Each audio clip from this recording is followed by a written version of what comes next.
पहला प्रश्न आपका झारखंड के चुनाव और महाराष्ट्र के चुनाव के बारे में है। तो ये इलेक्शन कमीशन का फैसला है और उसके ऊपर कोई प्रतिक्रिया हमारा देना योग्य नहीं है। रही डीजी रश्मि शुक्ला जी की हटाने वाली बात, वो भी सरकार के हाथ में और इलेक्शन कमीशन के हाथ में है। उन्होंने अगर उस पर फैसला नहीं किया है तो वो भी उनके अख्तियार की बात है। आपको लगता है कि उनके डीजी रश्मि शुक्ला हो पाएंगे? कुछ सवाल जरूर उठे होंगे हैं, इसके लिए तो महाविकास आघाड़ी के नेताओं ने उसके ऊपर टिप्पणी की होगी। कुछ सवाल तो जरूर उठते हैं। राज्य के अंदर जो लॉ एंड ऑर्डर की सिचुएशन है, हाल ही में जो परसों एनसीपी के और पूर्व मंत्री एमएलए बाबा सिद्दीकी की जो हत्या हुई है, तो ये बहुत बड़ा सवाल उठाती है लॉ एंड ऑर्डर सिचुएशन से। राज्य भर के अंदर महिलाओं के ऊपर अन्याय, अत्याचार, बलात्कार, जगह जगहों पे जो है तलवार, चॉपर, हथियार, इस तरह का जो डर का माहौल लॉ एंड ऑर्डर का बना हुआ है पूरे राज्य में, ये सब में इससे बड़ा सवाल और क्या चाहिए। असं वाटतं संजय राऊत सर खूप मोठे नेते आहेत, त्या संदर्भामध्ये आमच्या नेत्यांनी जे काय बोलायचं असेल ते बोलले असतील, अन्यथा बोलले नसतील तर ते त्या बाबतीत टिप्पणी करतील। हरियाणा महाराष्ट्र में नहीं होगा, हरियाणा का सबक राज्य के कांग्रेस ने किस तरीके से किया? इलेक्शन की तरह लड़ा जाता है और जो निर्णय आता है उसे जनता का निर्णय समझ के मान लिया जाता है। इसलिए कहीं से सबक सीखना और कहीं से हार मानने वाली बात नहीं होती। हाँ, ये बात अलग है कि केंद्र सरकार ने कुछ सबक सीख लिया है। केंद्र की जो चुनाव हुए और देश भर में 400 पार का जो नारा था वो पूरा नहीं हुआ और 240 में वो सिमट गए।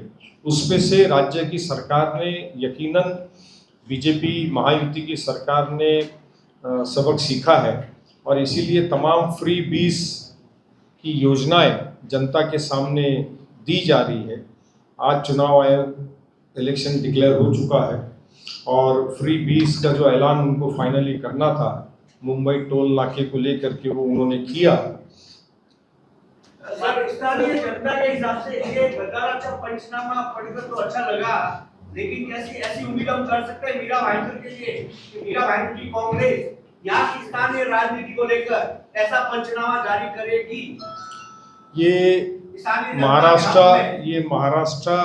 के विधानसभा का चुनाव है, महानगर पालिका का चुनाव नहीं है। यकीनन तौर पे जो फेलियर ऑफ महायुति सरकार है उसके बाबत में ये पत्रिका निकाली गई है और उस सिलसिले में जरूर बातें की जाए। सर, एक कशा पद्धतीने लोकांपर्यंत पोहोचवणार आहे? कोणता? माझं पंचनामा तुम्ही जो केलेला आहे तो लोकांपर्यंत कशा पद्धतीने? मीडियाच्या माध्यमातून, तुमच्या लोकांच्या माध्यमातून आणि कार्यकर्ते या संदर्भामध्ये प्रत्येक ठिकाणी जागोजागी प्रचार यंत्रणांच्या माध्यमातून प्रचारामध्ये या विषयावरती बोलतील। राज्य स्तर पे आपका पंचनामा, राज्य स्तर पे ये पंचनामा रहेगा, लेकिन जो लोकल भ्रष्टाचार, लोकल मुद्दे हैं, क्या उसके ऊपर भी फोकस करेगी कांग्रेस? नहीं, मैंने उस पर जवाब दिया कि जैसे जैसे प्रचार शुरू होगा तो उसके ऊपर भी सारी बातचीत की जाएगी। आज तो पंचनामा करने के लिए कॉन्फ्रेंस बुलाए हैं आप, तो इसमें नया क्या है? तो कांग्रेस पहले से ही पंचनामा या पर्दाफाश करती रही, नया क्या पंचनामा दे रहे हैं? शीशे पे धूल जम जाती है तो उसे साफ करना पड़ता है ताकि चेहरा नजर आए।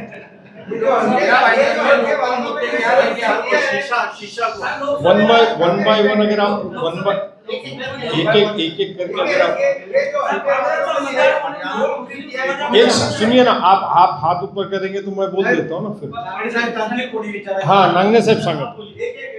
हात खड़ा करिए, नागरे साहेब आप बोलते। पहिले डिसिप्लिन राहा निगमजी।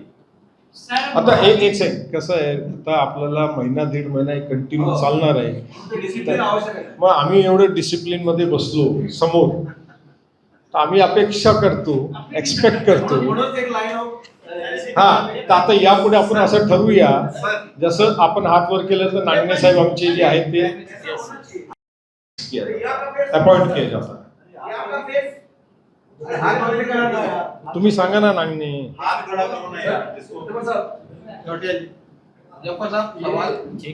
मिनट आपने बताया कि जो सरकार पहले थी उसने जो कारनामे की आपने दिखाया, लेकिन आपकी सरकार का मैनिफेस्टो, आपकी सरकार क्या करेगा, आपकी सरकार आती है तो कैसे सरकार बन जाएगा? महाविकास आघाड़ी का मैनिफेस्टो आपके सामने आएगा, कांग्रेस का भी आएगा, शिवसेना उद्धव ठाकरे गठ का भी आएगा और एनसीपी का भी आएगा। मीरा भाईंदर शहर के क्या मुद्दे लेकर आप जनता के सामने आएंगे, एक और क्या आपके तरफ से भी कोई वचननामा निकलेगा? जब महाविकास आघाड़ी की अभी सीट का डिस्ट्रीब्यूशन का काम अभी भी बाकी है और जब वो डिस्ट्रीब्यूशन का काम पूरा हो जाएगा, अभी बहुत ज़्यादा लंबा समय नहीं लगेगा क्योंकि 22 तारीख से नॉमिनेशन स्टार्ट होता है, 29 तारीख तक नॉमिनेशन है। तो बहुत ही जल्द जैसे ही महाविकास आघाड़ी का सीट का डिस्ट्रीब्यूशन होगा, कांग्रेस अपनी उम्मीदवारी निश्चित करेगी, फिर जो भी कांग्रेस का कैंडिडेट होगा, यहाँ पर महाविकास आघाड़ी के अंदर कांग्रेस को सीट गई हुई है, तो जो भी कैंडिडेट होगा तो उस हिसाब से फिर जो भी इलेक्शन का प्रोसेस है, मैनिफेस्टो देना, जाहिरनामा निकालना, पंचनामा करना। वचन वचन वचन कोई रहेगी आप? नहीं, जाहिरनामा ही वचननामा होता है। एक घोषणा पत्र इंडिया अलायंस का होगा या लाडली बहन योजना से आपका नुकसान होता है। क्या बोले? लाडली बहन योजना निकाले हैं ये सरकार ने। मैंने बोला ना, फ्री बीज। जब सरकार अपनी आने वाले चुनाव में हार नजर जब आती है तो फ्री बीज योजनाएं निकालती है। तो 80 से ज्यादा फैसले कैबिनेट में किए गए, परसों की कैबिनेट में ऐसे ऐसे मंडल और कॉरपोरेशन बनाए गए हर जनजातियों के, जिसको कभी हमने सुना नहीं, लोगों ने भी नहीं सुना। मंडल बना दिए, 80 फैसले कर दिए और 3 दिन के अंदर आज आचार संहिता लागू हो गई। मैसेज लोगों को दे दिया कि हमने फैसला कर दिया था, अभी आचार संहिता लागू हो गई, अब सरकार में आप हमको चुन के दीजिए, फिर हम आपको ये फैसले करेंगे। तो ये जो इस तरह के जो निर्णय जो भी सरकार में रहते हैं, सत्ता में रहते हैं, जो सरकार करती है, उसका कोई फर्क जनता के विचारों पे पड़ता नहीं है, क्योंकि जनता त्रस्त हो गई होती है पिछले 5 सालों में और वो इंतजार कर करके थक गई होती है और वो नींद में जो सरकार चली गई होती है, जब उसे पता लगता है कि अब हमारी सत्ता जा रही है, तो इस तरह की योजनाएं लाती है। तो क्या टोल टैक्स रद्द का अभी कोई असर नहीं होगा? टोल टैक्स रद्द का आपने बहुत बढ़िया सवाल पूछा। कल मैंने मुख्यमंत्री, आदरणीय मुख्यमंत्री जी का स्टेटमेंट देखा।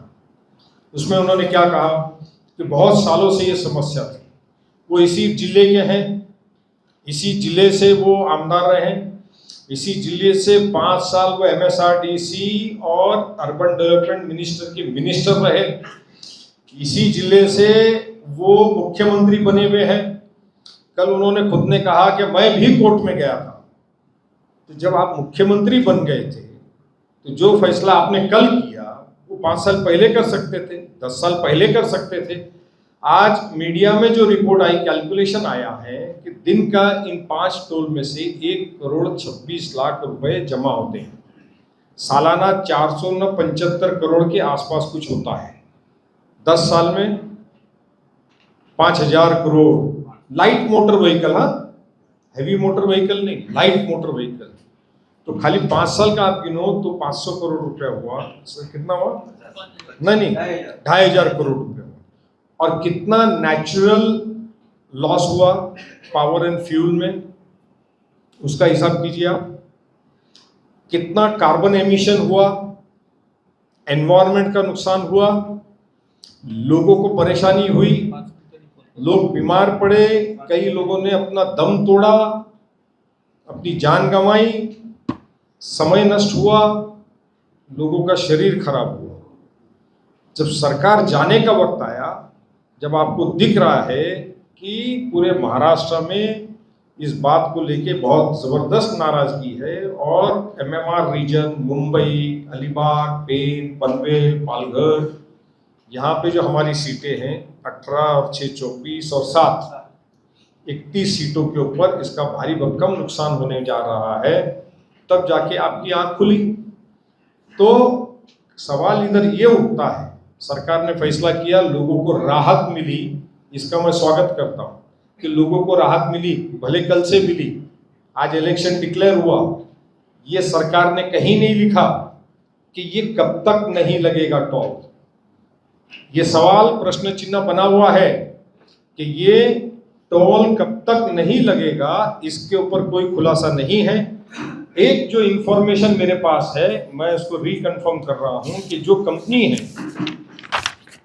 जो कंपनी का नाम है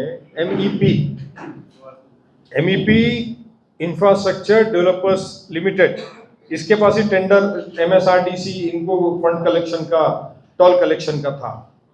इसके ऊपर बैंकरप्सी की प्रोसीजर स्टार्ट हो गई 26/3/2024 बैंकरप्सी, और इनके ऊपर कुछ कर्जा है बैंक का लाखों करोड़ों रुपयों में, और इनका कर्जा का आखिरी चुकादा करना जो इनको था 24/9/2024।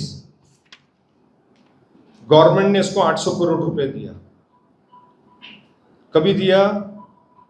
अभी नहीं, अभी बंद करके इस कंपनी को 800 करोड़ रुपए दिया गवर्नमेंट ने। ये कंपनी बैंकरप्ट हो गई है, जो टोल कलेक्ट करती है। इसकी बैंकरप्सी का प्रोसीजर 6 महीना पहला शुरू हुआ है, और गवर्नमेंट ने जनता के 800 करोड़ रुपया इसकी बैंकरप्सी के प्रोसीजर में से बाहर निकलने को इसको दिया। तो सवाल क्या उठता है कि लोगों की समस्या का समाधान किया है कि किसी कंपनी का कर्जा चुकाया है जनता के पैसे से, और जनता को जो 10 साल और 5 साल तकलीफ उठानी पड़ी है, इसका चुकादा कौन करेगा, इसका भुगतान कौन करेगा, इसकी जिम्मेदारी कौन उठाएगा?